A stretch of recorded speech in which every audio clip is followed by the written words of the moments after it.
गिनाई गई सरकार की यहाँ।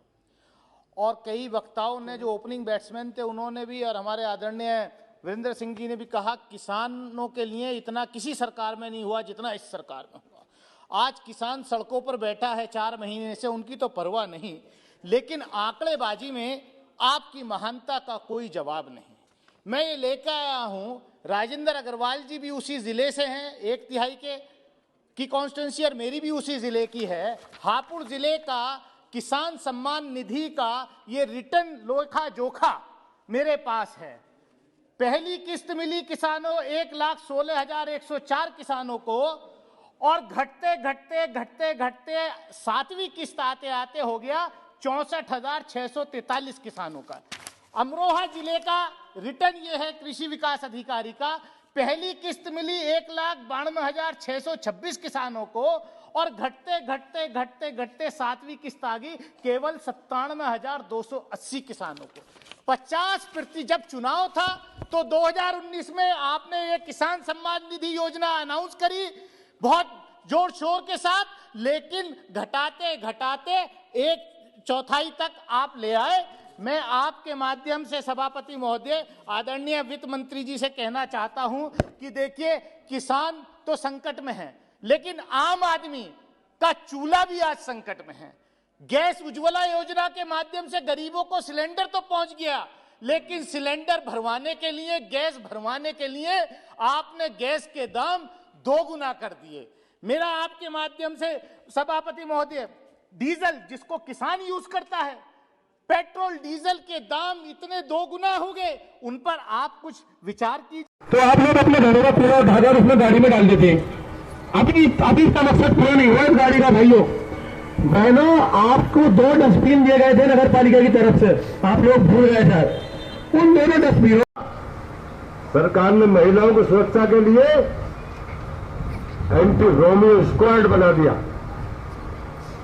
और बना दिया तो अब तो लड़के के लिए पूछना पड़ता है कि कहीं छेड़खानी के जुर्म में मुर्गा तो नहीं बना पड़ा किसी स्कूल के सामने। ये परिवर्तन आया, परिवर्तन आया। वादा किया था हमने कि हमारी सरकार आएगी तो आम आदमी से जुड़ी चीजें, हर वर्ग से जुड़ी चीजें हम उनको पहुंचाने का काम करेंगे। हमने मजदूर के लिए भी किया, समाज न बटे, हमने ये भी कोशिश की है कि समाज में जो पैगाम सरकार की ओर से जाना चाहिए कि कोई भेदभाव सरकार की मंशा में नहीं है, ये भी हमने करके दिखाया है। हमारे नौजवान है, चिंता है सबकी। 4 लाख लोगों को जो नौजवान है, सरकारी नौकरी देने का काम भी अपनी सरकार ने किया, और बहुत सारे ऐसे रोजगार जो इस कार्यक्रम का मुख्य मकसद भी है। हम आज जिनको हम दलित कहते हैं, दलित सुनते हो ना कि दलित समाज है, ये दलित समाज नाम दिया गया है इनको। ये जो मध्यकाल है इतिहास का, ये स्वाधीनता सेनानी है, उसको ये देखिए, उनको दर्जा मिलना चाहिए था, इतिहास में बेईमानी हो गई उनके साथ। एक और उदाहरण है, हम 800 साल के आसपास ये देश मुगलों का गुलाम रहा है, और 200 साल के आसपास अंग्रेजों का भी गुलाम रहा है। यानी अपने देश में 1000 साल गुलामी झेली है। एक मुगल थे औरंगजेब, उनके पीरियड में बहुत सारा यहां धर्म परिवर्तन हुआ। आप इतिहास को पढ़कर देखिए साथियों कि औरंगजेब का जब शासन था, उससे पहले हमारे भारतवर्ष में लैट्रिन सिस्टम की कोई व्यवस्था नहीं थी। ये उनके शासन के बाद ही भारतवर्ष में शौचालय की प्रथा शुरू हुई है, और उसका भी कारण था। आज जिसको हम वाल्मीकि समाज कहते हैं, ये उस समय राजे महाराजाओं की संतान है। ये बंदी बनाए गए थे, महिलाओं को भी बंदी बनाया गया था इनके। और एक ही स्थान पर सोच, बंदी से क्या करेंगे कि एक ही स्थान पर सोच करो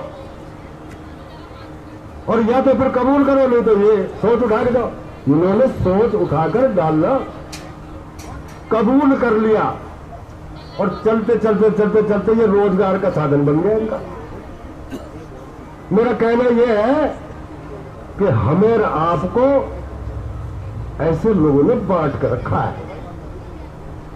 हम में वही खून है, वही हमारे पूर्वज है, यही देश हमारा है, तो फिर हम किसी के बहकावे में क्यों आओ? इससे सतर्क रहने की आवश्यकता है। जो लोग आपको इस तरह से बरगलाते हैं, एक बार उनसे पूछो कि आखिर ये बीजेपी की सरकार जब आती है तो नुकसान क्या है? हाजियों का ध्यान रखा, हज पे सब्सिडी थी,